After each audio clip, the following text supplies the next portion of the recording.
Come gather round the campfire and hear our ghostly tales of chilling terrors, darkest woes, and anything that goes bump in the night. So cuddle up with your best friend or dare it alone. The darkness is closing in and spirits are calling your name.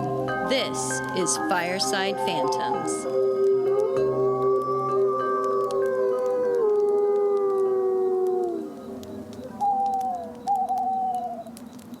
I know that it's been a few weeks. We're past Halloween. Yes. And we're now approaching Thanksgiving. Gobble, gobble. Thank you for that. But I did want to comment on a curious experience I had with Lily Doll. The gift you gave of the haunted doll from Ghost Adventures. Did she protect you? I think so. But I've got to tell you what happened. So I put her out during Halloween, and those who are new to the story, Lily's this creepy looking doll who Holly gave me. It's supposed to protect the home during Halloween when it's, you know, most likely spirits are out and dark energy. I can't wait to show you what you're going to get for Christmas this year. Oh, God. We'll turn its evil eye on your dwelling. Well, this was the first Halloween for Lily, and I had her set out on my shelf behind my work desk in my home office. And I get up pretty early in the mornings. So, you know, especially with the season changing, the mornings are even darker. And what I like to do is have a little candle lit on my desk while I'm typing on my computer. Like it's the olden days. Do you use a feather pen as well? No, but it just adds ambiance. It makes me feel like I'm not like... Are you smoking a pipe? I'm doing the grind. I'm a wannabe writer, right? So... well, I noticed that a couple of times when I went to walk the dogs, I forgot to extinguish the candle. And usually I would do that because I'm walking a good 15 to 20 minutes on my break, and it's just a good idea. So, but this is the interesting part. I would notice that the candle would be snuffed out when I returned back to the room. That a girl. And there was no smoke. Good job, There was Lily. no smoke from the wick being snuffed out. She's a good doll. I think that is really cool. I didn't have any windows open, so she might have been protecting my home. And I think she especially was doing that because we did have a recent big fire in our neighborhood. It was on the news. Yeah, so and it was really, really close to my house. So well, you said it right. I thought you said you set the fire. Very funny. No, that was not a tradition I picked up during Halloween, but good one. You know how you're supposed to put her back in the box after Halloween? Mm-hmm. Because otherwise she turns nasty on you and she gets into mischief. Sure. And she's her only real purpose is from October 1st through October 31st. Right, and you're supposed to put her away. Well, I forgot. I haven't had time to put away Halloween decorations, so I forgot. And I woke up with a huge scratch down my arm. Now, this is after several days of healing. Oh, I see it. And feel that. Oh, yeah. No, it was really, really bad. Skeptics out there, it could have been my dogs because I do have dogs. But in all of the time I've had my dogs and they've slept on the bed with me, this has never happened. So let me just say, I'm not taking any chances. I took that doll. I said goodbye and put her in the box, and she's not coming back till next Halloween. Oh, my gosh. But I thought that was a good start to my paranormal and paranoid news. Did you find any little bite marks on your arm? No, just that big scratch. Interesting. Yeah, no. And she was in the same position. It's not like she moved. So well, she knows how to get back into the same position after she scratches your arm. Probably. I should have checked for DNA under her nails. Thing. Okay, so we've got to talk about how excited we are that the new Matrix movie Resurrections is coming out here soon. When does that come out? December 22nd, I think. Oh.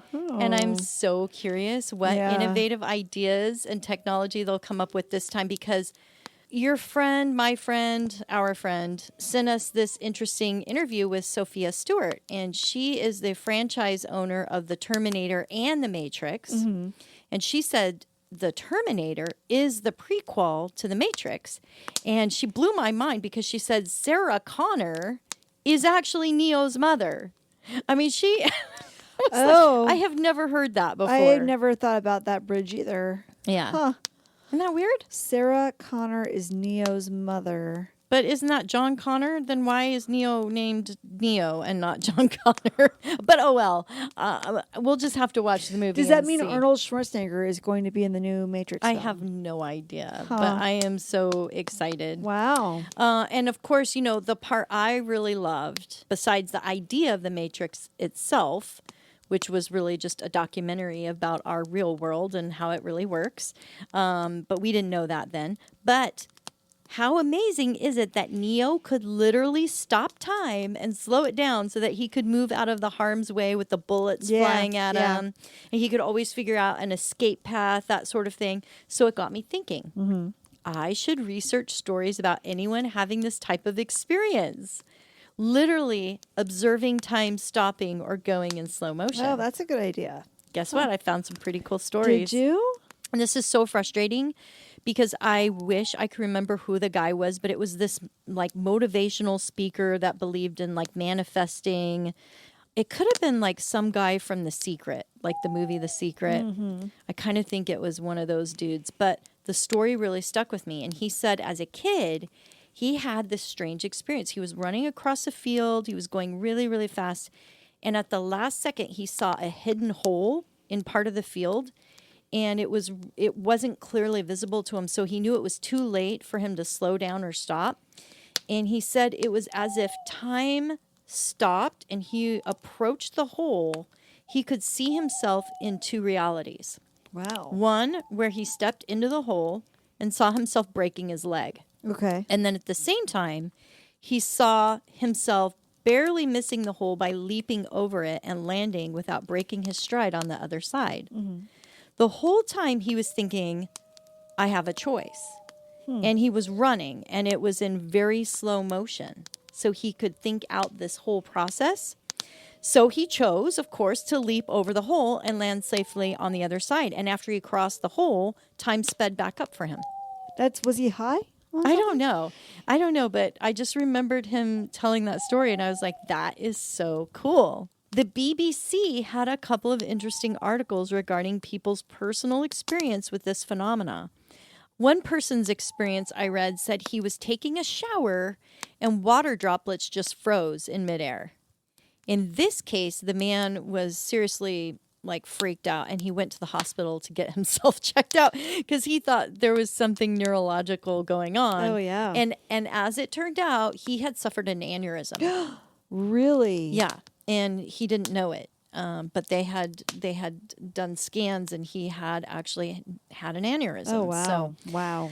Yeah, pretty scary. Yeah, very scary. My next story comes from Border Jumper 123, who posted his story on a Reddit board several years ago, and it seems to be one of the longest periods of frozen time I've ever heard about. In this case, it was about 12 seconds.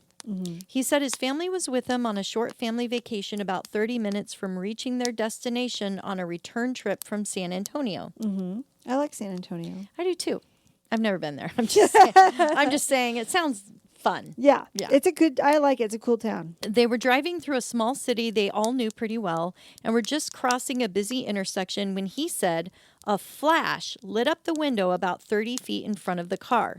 Uh-oh, someone's getting mailed a traffic ticket later. We've got all these traffic cameras in Portland, and you just are see this flash as you're crossing an intersection. And you just know you're going to get a ticket in the mail.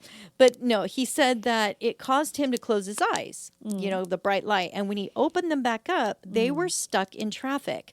His whole family was frozen in these bizarre poses. His dad's mouth was wide open. His mom was gesturing this weird gesture, probably with the middle finger. His brother also saw what was happening, and when they spoke to their parents, they then unfroze and started moving again. But outside their car, he noticed the car parallel to them was also frozen up, and his parents were now able to move, and they just stared in shock with their mouths open because the people who were walking on the sidewalk were also frozen. There was even a dog walker who was frozen, and he was holding his ice cream at a weird angle, and his dog was standing up with two legs in the air, just motionless. Isn't this strange? So everybody in the car is unfrozen, and they can see that everything around them is frozen. Is frozen. That's weird. Right. And then total glitch in the matrix. It's totally freaky. And his younger brother started crying. Oh, I would too. He just freaked out. And while he was wanting to open the door to like get out and look around, something just told him just not to do it. So he just stuck his head out the window, and his mom was yelling, "What the fuck?" at the same time. So he's like, creating this story. And he said even the air was frozen, like they heard nothing. And then he said what seemed to be an eternity, because 12 long seconds is a long time. That's a long time. To be frozen. Yeah. It finally came to an end, and then everything went back to normal when a breeze crossed his arm. People in cars started moving, but his dad was still really freaked out, so they all decided just to pull the car over into a parking lot to discuss what happened. Take a pause. Think about your life choices. I'm thinking real hard. My life choice. They were probably driving a Prius, now that I think about it. Probably. All drivers with the Prius, they have weird things happen. Well, Priuses come with that thing in their car. It's a special feature that freezes everything around you. So that's probably what it was. That's probably what it is. Yeah, and a Slurpee machine to come with it. So the dad's still freaked out. They pull over into a parking lot to discuss what happened. And they didn't know that they were also frozen for a couple minutes. So, they were kind of explaining to him, "Mom, Dad, did you know you were also frozen?" So they had no recollection of that. But they decided just to finish the drive back home. They were almost home, about a half hour away. But on the way driving, they noticed there was a bunch of black SUVs with tinted windows passing them along the highway. Yeah. So that's really creepy. Yeah. And if people want to know where this happened, it happened in a very small town, Corsicana, Texas. Oh, okay. I'm not familiar with that place. Okay. But there you go. You can go there and test it out in your Prius. Nice. Let us know. Cool. There's a theory that in some cases, the feeling of time stopping might just be from our adrenaline taking over and our thinking process accelerating so fast that the world around us seems to be functioning much slower. But that wouldn't be the case for that family when they all had the same experience together. Am I slow to you because you talk really fast? Like, am I in slow motion and you're just processing everything faster? Are you asking me if you're frozen right now? No. I'm saying in general. Do you find the world slow because you're fast? No. You're a fast processor. Fast talker. I'm not necessarily a fast processor. Okay. Very different things. Very different things. Well, in the case of the former story, how does an entire family experience the same thing simultaneously? It's crazy. That, to me, is very compelling, that, it wouldn't be that. Mm-hmm. Probably one of the most widespread and common experience is the phenomena known as the stopped clock illusion. You ever had that? No. Okay. Well, I know. I never do. At work, I'm like, the clock is not working. Huh? Is that when your clock stops? It's when your clock stops. No, it truly is an illusion. If you stare looking at the second hand of the clock, you will see it stop for a brief millisecond, and sometimes it will appear to move slightly backwards. Okay. GrassHopperX.com gives you precise details on how to make this happen if you can't get it to work, just in case you want to go and see if you can get that to work. Skeptics say this is just our eyes adjusting, and science has even given it a name, saccades. Or Sacades or something like that. I'm not going to spell it. I'm not going to spell it. Is it a cicada bug? It's a Saccades. Saccades. I did spell it. But some say, why does the second time hand start moving again from the point it stopped? And then if time is stopping, does sound stop too? And did people hear the clock keep ticking? Some would say yes. And, of course, YouTube and TikTok are full of videos showing birds frozen in mid-flight, planes not seeming to move. And there are many people out there who think this is just an example of a glitch in a constructed matrix artificial reality. I think that's probably true. Well, if you think about time as future, past, and present all existing at the same time and not in like a chronological order, we may someday find out how we could all adjust time the way we would like it. And I know we had a hypnotherapy teacher that talked about this, that some people are in time and some people are outside of time. Do you remember that exercise? I remember doing the timeline exercise itself, but I don't remember exactly the in time, out of time. Well, what she was saying that basically the people who are in time lose track of time because they're in the present moment always. Oh. And people who are outside of time are observing time going by. So they're always the people that want to get there early. They're always aware of time. So this story is about a clock tower in LaBelle, Florida, which refused to keep time after 1926. Good for them. Fuck time. They're like, forget this. You know what? No. We're not going to keep time for you. You guys need to keep time for yourself. Yeah, we're not. You've got phones now. We don't have to be the timekeepers for all you people. This is ridiculous. I know. Some think it was divine retribution for a simple misunderstanding that resulted in the lynching of an innocent man. The story goes that the town had a history of prejudice to strangers and immigrants who were rarely seen in the town. Residents who are familiar with the history of LaBelle said a woman's husband had an altercation with a man and ended up being killed in dispute. So this fueled more fear in an already violent, rough frontier town, especially among the women. In the summer of 1926, things went absolutely crazy when a stranger to the town came to one lady's door asking for a glass of water. No. Yeah, whatever you do, don't ask for water. Scandal. Some people who have heard the story passed down say the stranger climbed over the fence, went to the back door, which was alarming since most people would use the front gate and knock at the front door. But the woman who answered the door was so surprised and scared, she threw a hot iron at him and screamed in terror, which sent the guy running. Oh, my gosh. Now, her husband, hearing the story, and because he was prejudiced, thought the guy was trying to rape his wife. All the men in the town soon joined in a massive hunt for the fugitive. Once they caught up to him, they put him in a car to haul him downtown. But at a corner, the man escaped running away, and everyone just took out their guns and started shooting at him like it was the Wild, Wild West. Oh, my God. Again, he was finally caught, and this time he was taken out of town and hung. Nobody waited for a trial. They just assumed he was guilty. However, once the real story was relayed, the man was just asking for water. The 20 men who did the lynching were all arrested. Oh, good. However, none of the charges stuck because there was this theory that he had died from bullet wounds before the hanging. Oh, and nobody could find out which bullet and which gun did the actual killing. So they all got off. Jeez. The tree was symbolically painted black for a remembrance of the hanging, but the town would never be allowed to forget. Because soon afterwards, a storm rolled in, sending a giant lightning bolt to strike the courthouse clock tower.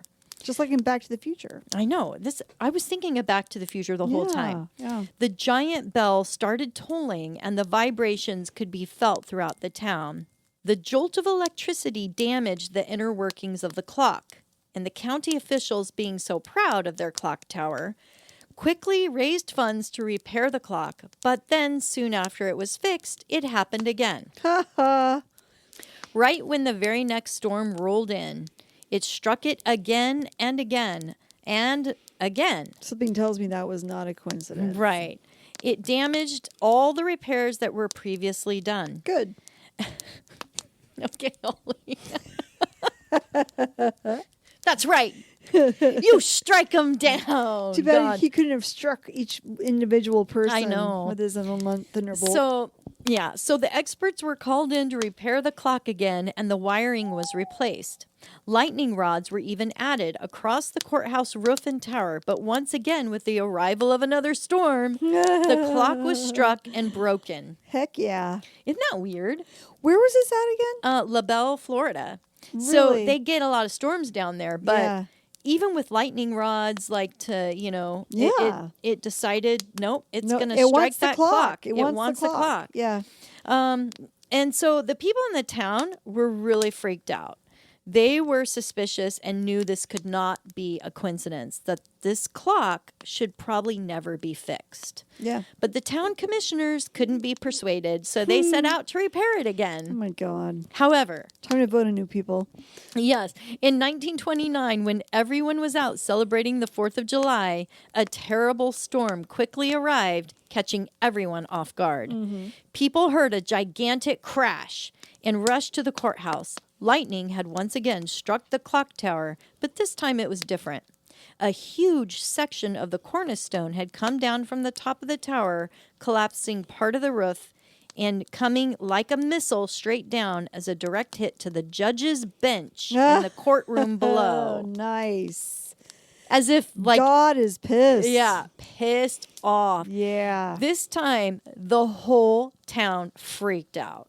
The clock was completely dismantled and stored away, leaving only the blank faces without any timepieces visible. And, of course, no sounds emanating from the bell to forever remain silent. Nope. Years went by, and many people forgot about the clock, and strangers would say, "Oh, yes, it's the clock that did not bother to keep time." The old bell from the tower was given a final resting place at the local church, and lightning was never again witnessed to strike the clock tower. However, in 1975, with much of the history faded into the past, the clock was finally given a new life, complete with new hands on the blank face. But time has now been working perfectly since then with no further incidents. So I wonder if it's because all the people who did the killing had passed away. Gone. Yeah, are gone. maybe. Yeah. Isn't that a crazy story? That is crazy. That's very interesting, isn't it? Yeah, it's very, very interesting. So on to my next story. Okay. We know about the big news of Facebook, who's changed its name to Meta, ending the social media platform name many have used for years. What? You've not heard about this? No. You've been under a rock. Yeah, so Meta is their new name. They decided to change their name. META? Yes. Microsoft and probably soon Apple will also be competing for who owns the virtual reality space platform.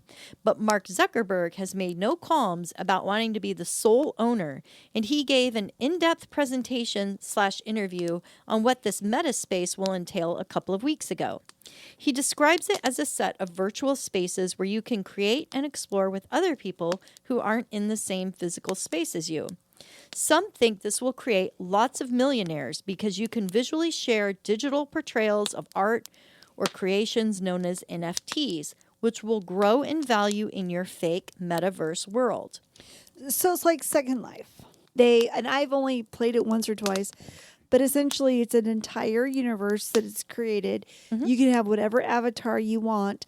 You go hang out there with people from all over the world, and you can have your own shop and sell your own art and have commerce in there. And I'm pretty sure they can use Bitcoin to buy and sell things. It's going to be cryptocurrency. So he's trying to compete in that space because I believe the idea is that we're headed there anyway. We are. So, and others are super scared of what this might mean for our future. Will we be eventually living in a tiny little room, having no real possessions except what is in our virtual world? Just playing on the computer all day long. Right. Like so our weird. Consciousness, our work lives, all of our social experiences programmed in a meta universe where we build our fake life. Yeah. And this might be, predictive programming coming true as portrayed in that movie, Player One.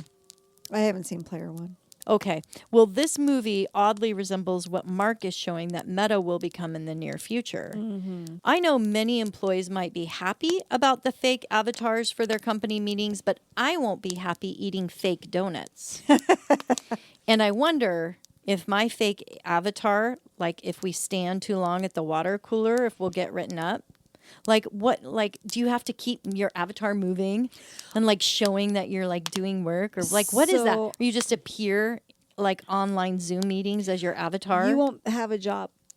Huh? I think what they're thinking is going to happen is that our robot technology will be so far advanced that any jobs that need to be done will be done by the robots.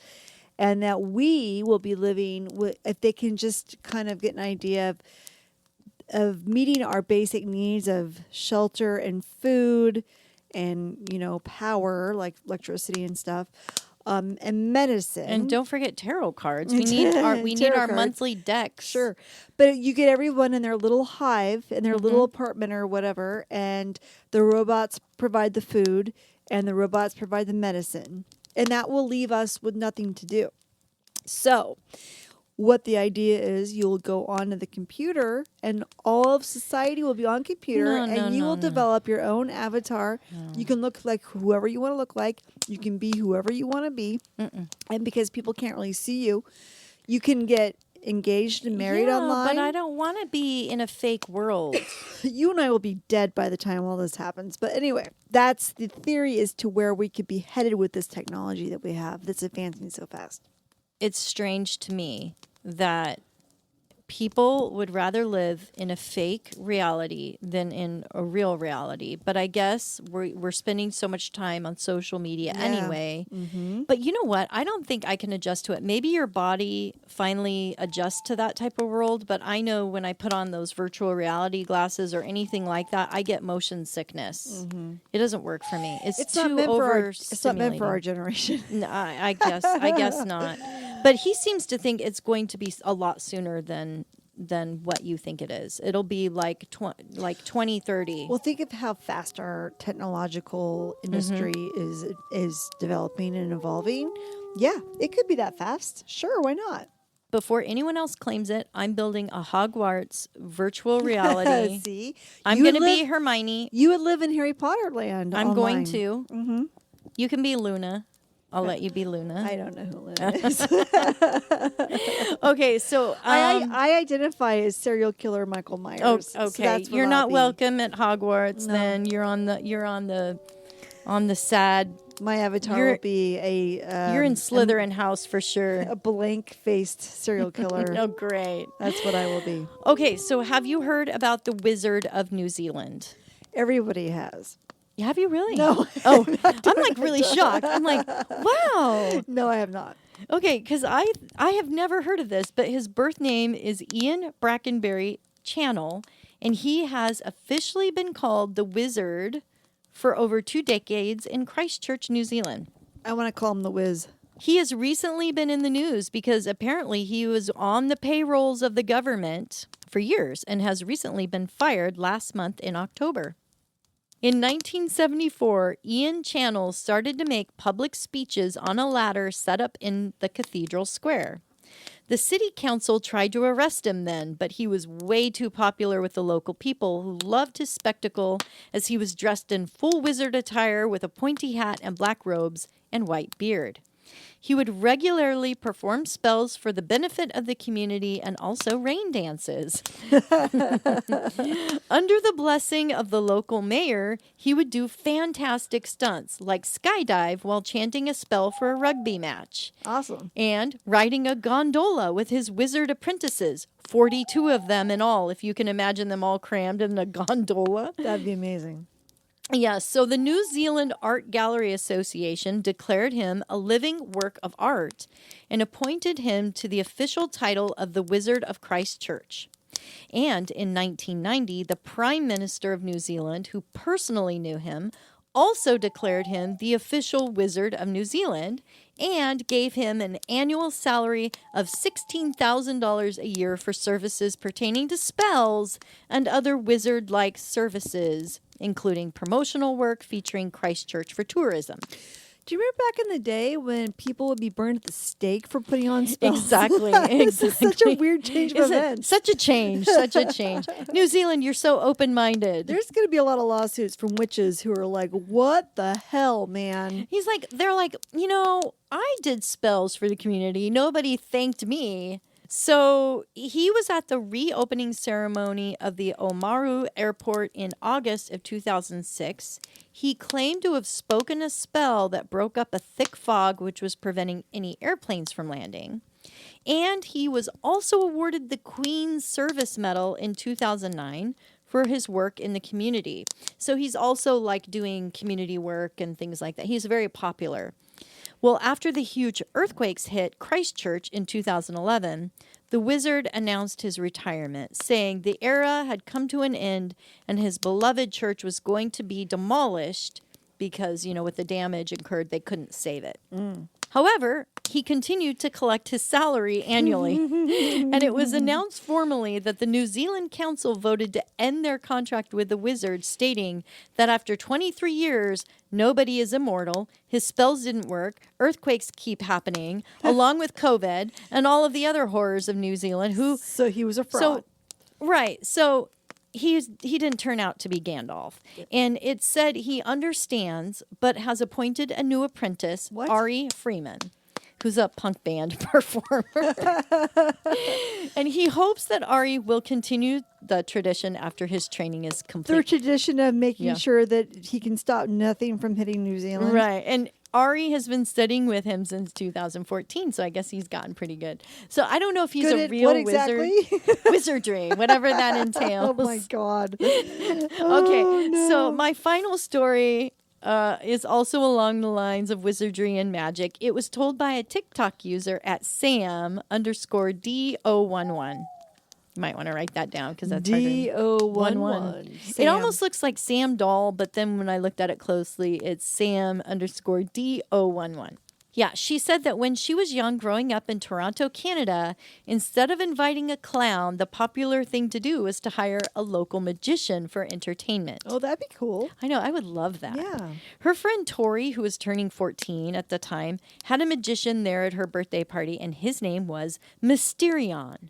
She said this guy, I love that name. She said this guy was really good, doing all kinds of wonderful tricks like bending forks, reading minds, and he asked the kids, who here isn't afraid of ghosts? She said that even though she's very afraid of ghosts, she raised her hand. He pulls out a very creepy-looking doll and tells all of them that the ghost of a dead girl who drowned in a lake named Lucy resides in the doll. Mm-hmm. So, of course, all the teenage girls are freaked out, screaming. He says, think of a word and write it down that you had trouble spelling as a child. So she did. And she said the word that she wrote down was remember, because when she was little, she always called it remember, or she wrote it remember rather than remember. Mm-hmm. So he said, okay, write it in this book, then put the book in a box, and then he locked it up and gave her the key. So she had the key. She was holding on to it. And he said, now remember the word. Mysterion then tells the room, okay, everybody settle down, be quiet. And he states that Lucy will try to guess the word that was in the box. Lucy's the creepy little girl that lives in the creepy doll. In the doll. Well, nobody has seen the word except for her. So he brings out this little mini recorder and presses record and just lets it play in silence for a tiny bit. Then he stops it and rewinds, presses play, and a little girl's voice whispers the word, remember. So everyone loses their shit, and the party is over. Everyone goes home. As she leaves, Mysterion stops her and says, oh, by the way, Lucy loves storms and the rain, so don't be surprised if she comes and visits you at night. Just play with her, okay? And she, of course, thinks this is a really super funny joke. So she's like, ha, ha, ha. Sure, Mysterion. Yeah. But all of his tricks really had her mind stirred up. So she's like thinking, how did he do all these magical illusions? Because they have to be an illusion, right? Mm-hmm. So she's falling asleep thinking about this. And guess what? It starts pouring rain. It sure does. And then she hears a little tap. And then it's tap on the window. Thundering out. And it might have been coincidence, but she said the TV in her room turned on and she just lost it. She ran to her mom's room. She actually dove into their bed, refusing to sleep anywhere but with them that night. And she heard a little girl go, remember? Yeah. So of course, I go to the comment section like most people do at TikTok because it's so much fun to see what everyone's ideas on this whole story. And many people think he used hypnosis or subliminal methods to plant the word in her mind. Really? And that would also explain why she raised her hand, because normally she wouldn't. But if she was already in a trance. Really? You think that's what he did, huh? I don't know, because she already said she had trouble spelling that word as a kid. That would be way too coincidental. Did she also bark like a chicken when she was at this party? No. He didn't make her bark like a duck or squat like a dog. Others say it was probably a glass bottom on the box that he could flip and see. or a false back that he could slide to the side to see the word, but it was in a book. I think there was a ghost in the doll that read the word. Stop. Others say it was carbon paper or soft paper that he could see the indentation. But how could he have had a little girl's voice speak on the recorder? Obviously, Holly, you agree with me. Yeah. The doll is haunted. Yeah. Duh. Yeah. Duh. Obvious. The easiest, most simplest answer is the correct one. He has a haunted doll from a girl who drowned in a lake. Yeah. Absolutely. That's right. But you know what's so funny is everyone knows Mysterion. He's famous. He's been at like everybody's birthday party. Everyone was saying it. And they call him a mentalist. Is he like the shadow man that wears a hat? I don't know. He's everywhere. Been everywhere. Everyone's seen him. He looks like a skunk. He's got like this gray part through his hair. So yeah. Does he have a French accent and he tries to make out with cats? I don't know, but it's pretty mental to scare people like that. It is pretty cool. I love that story. That's a good story. So what are we going to do for our tarot tonight? Oh my gosh. I think we should do it on meta, whether it's a good thing or a bad thing. That sounds perfect and topical. Okay, great. Okay. We'll see you in a minute. We'll be right back. Bye. The question that was asked is this new meta thing from Mark Zuckerberg and just sort of the general slide into this new virtual reality world. Metaverse, yeah. Metaverse. How is that going to be a good thing for society or is it not? I'm using the Darkwood Tarot by Sasha Graham, art by Abigail Larson. Thank you, ladies, for your contribution to the tarot community. Well, I think Carol and I are, I don't know what Carol's cards are, but from what I heard her saying over there, I think we're all going to be on the same page. You heard me going, oh my God. Oh my God, oh my God, oh my God. Okay, so the first card I pulled was the Six of Pentacles. Now, that's typically a card of charity and giving, but in this particular card, the person giving to the young children that are down below at his feet is the devil. Oh. Yes. And so when I read about this card, it says, you were given what you need, but at what price? Yikes. So it could make people rich, but... Right, but what are you giving ultimately, yeah. What are you really giving up? Look before signing legal contracts and giving too much away.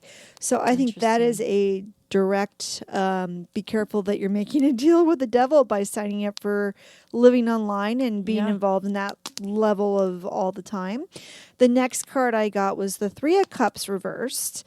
Now, the Three of Cups upright usually means that it's a social card. Yeah. You're out together, you're partying. But in this case, it's an isolation card, which means you're spending time alone.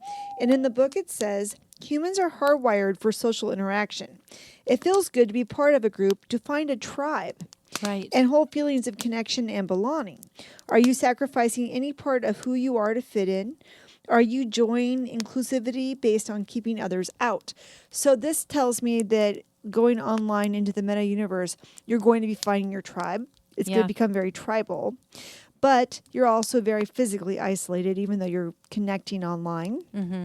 Humans need physical presence. We feed off of energy. Absolutely. And I don't think you can get that in that world. I agree. And also, when you're around your tribe, it disconnects you from the rest of the world because you're only listening to people in an echo chamber who think the way you do. So you're looking for your tribe, which is okay as long as you are not trying to go to war with other tribes because you don't agree with what they think and so on and so forth, which we've been seeing a lot of, quite frankly, in our politics. So anyway, moving on. Okay. The next card I got was the It was the High Priestess. And that's the card that I ended on, which basically is a card of using intuition and really understanding your own spirit, your own soul, your own internal guidance system. But in the book it says, silence, secrets, darkness, evolution of the soul, the blueprint of your personality, talents, and traits, a deep knowledge and third eye vision, activated intuition, lunar cycles, inner knowledge, personal authenticity. But I pulled one more card just to see what that really means, and I got the reverse Knight of Wands. Yeah. And that tells me, what behavior do you hide from others? What are you hiding from yourself? What appeases the holes inside you? Secret eating, hidden internet searches, snooping, devious behavior. Do you wish revenge on another? Guilty pleasures can take a turn for the worst. Stay vigilant. So to me, this is like, there's a darkness that's going on. I think that the High Priestess is saying that you have to listen to your gut, but the Nine of Wands that is influencing that card is saying you're going to pretend like you're something you're not. And you're going to abandon your truth. And you're going to try to sell people on a lie, because it's easy to do that when you're in an online community and no one can actually see who you are. So it's really becoming a facade for a way for people to engage with each other, and to do it completely in fantasy land all the time, so you're never having to deal with the real you or anything in reality. I think you've summed that up. I mean, I don't even know what I could add to that, because I did do the spread as well, and a lot of what you're saying is what I'm seeing as well. I'm using the Hush Tarot by Jeremy Hush. Hush, and hush. I love some of these descriptions. Hello. Are you with me? Yeah, I'm Holly? sorry.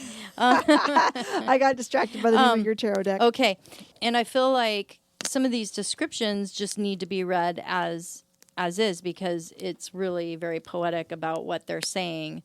I first drew the Two of Swords reversed, and it says confusion, lost in the crowd. Okay. So you can be in a crowd of people and still feel really lost and confused. So I feel like at the start of this, people are going to be really like confused as to what we're doing with this, what we're building with this. Right. What's the point of this? What's the point of this? It says the world can be overwhelming with so many voices speaking at once. So I do think there is going to be competition. There's going to be a lot of companies competing for your metaverse world. Right. I think people are going to be building like multiple houses, like 10 houses in the metaverse. I don't know. Yeah. It's going to get greedy out there. Sure. It can get greedy in virtual reality as well. Yeah. So this could be kind of crazy. Sorting it all out is like wrangling kittens. I can't even imagine. It can be difficult to find a clear path ahead. So that was the first card I drew. Okay. The second is the Eight of Cups. What was the first card you drew again? The Two of Swords reversed. Two of Swords reversed. Okay. This says escape and transition are the two words to describe this card. That definitely makes a lot of sense. And so, it's going to be a big transition from our normal world and our working lives. It's going to take some time to get used to it. And for a lot of people, they feel that this is going to be the big escape. They don't like life the way it is. A lot of them feels like this will put them on an even playing field with everyone. Yes. Maybe, they can't afford that Ferrari in real life, but in their metaverse, they'll be able to do that. They can drive it. And it opens up a lot for personal creation, like the artists that, you can't really get discovered that easily. Right. You can sell digital versions of your products and stuff. So I think people are looking for that, but it's a trap, right? So inspiration can be found in leaving the chaos of a current situation for a new, deeper spiritual goal elsewhere. The owl's solitude, and there's an owl on the card, comes from its freedoms to move on when needed. So I think originally people might be like, yeah, let's try this, let's do this. And ultimately they're going to be like, holy shit, no. Yeah. We want our freedom. This isn't going to lead to freedom. It's going to lead to more consumerism. Feeling trapped, feeling isolated. We all thought social media would connect us more, and studies have shown and proven it doesn't. It actually makes people more isolated. And it kind of does this thing where it kind of turns people against each other more, it seems like. Well, that too, and people have this sense of like, oh, these are all my friends, and I'm just going to text them here, and I'm just going to put a picture on Facebook, and everybody can look at it and like it. But that doesn't mean you have real deep connections with people. It's all superficial. It is. And I think if we're going more and more that way, and everything is fake, and everything, like you can't even be your real self online. It's just very shallow existence. Absolutely. Okay, third card is the Knight of Swords reversed. Unreliability and impulsive. So this idea is just not well thought out. Yeah. It's just, kind of chaos, right? And scattered, disorganized. You cannot make it. It's an impossible goal. And it's ultimately going to fail.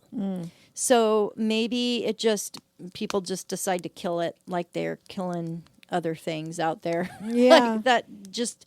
They're like done with it. Things come and go with their time. And I think this is going to be something that ultimately it's going to just fizzle out and die. People are going to be like, we've had 10 years of this. Let's move on to something different.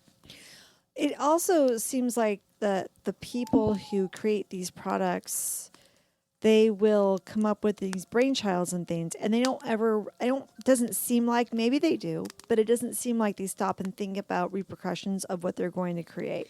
They just want to create it. Well, they see dollar signs. Yeah, just to see if they can do it and see how much money they can make off of it, and there's no real stop and, should I create this? Is this a good way to go? No, what was that quote from Jurassic Park? Jeff Goldblum, I say it like every day, just because you scientists were so caught up if you could, you didn't stop to think if you should about remaking the dinosaurs. Yeah. It is 100% correct. And that line should be in every movie, and Jeff Goldblum should be in every movie and say that line in every movie. So that we all stop and go, yes, progress is a good thing, but we want to make sure we're doing it the right things, not just to do it for the sake of doing it, because God knows what kind of repercussions it's going to have. Well, I'm curious, and I'd like to hear more about it, because at this point I'm still kind of confused as to what it all is going to be. So we'll have to check in with the cards. I have a vague idea just because of playing Second Life or whatever, the 2 times I played it. I kind of have an idea if that's what they're going to create. It's like Sims. So is Facebook going away then? Or does Facebook still live and it's just in the Meta universe, or is it just going to be called Meta? No, that's a good question. I don't think Facebook is going to exist as Facebook. It's going to transform to Meta. Interesting. And I'm assuming he thinks we're all going to go with it because we're all on Facebook, and we all know we can't cancel our accounts. So, oh yeah. Speaking of which, go check out Fireside Phantom's Facebook account. There you go. We're on all the social media sites. Well, that's it, guys. Thank you so much, and have a very great and real and meaningful Thanksgiving, deep sleep, and whatever you're going to do today. That's right. Bye-bye. Bye.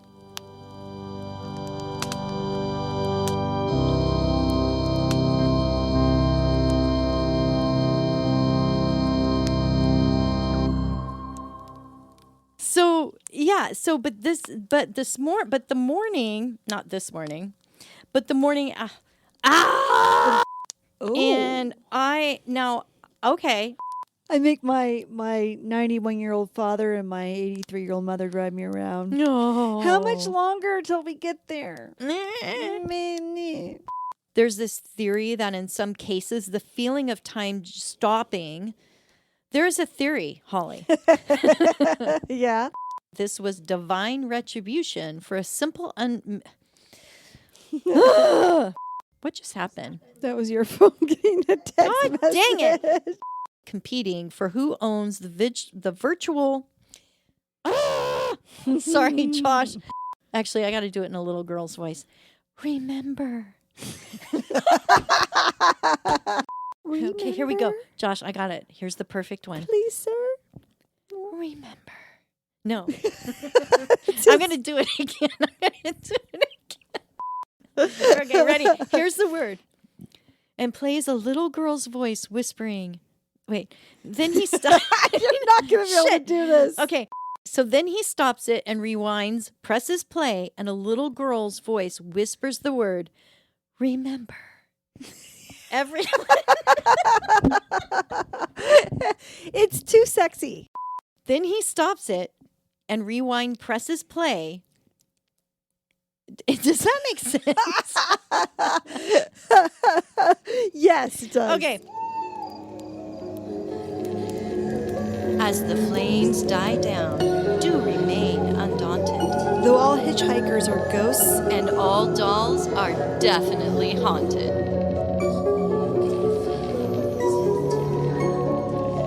hey guys, be sure to follow us on Instagram. Our handle is @FiresidePhantoms. If you have a spooky story you would like to share with us, send it to firesidephantoms@gmail.com and you may hear it on a future episode.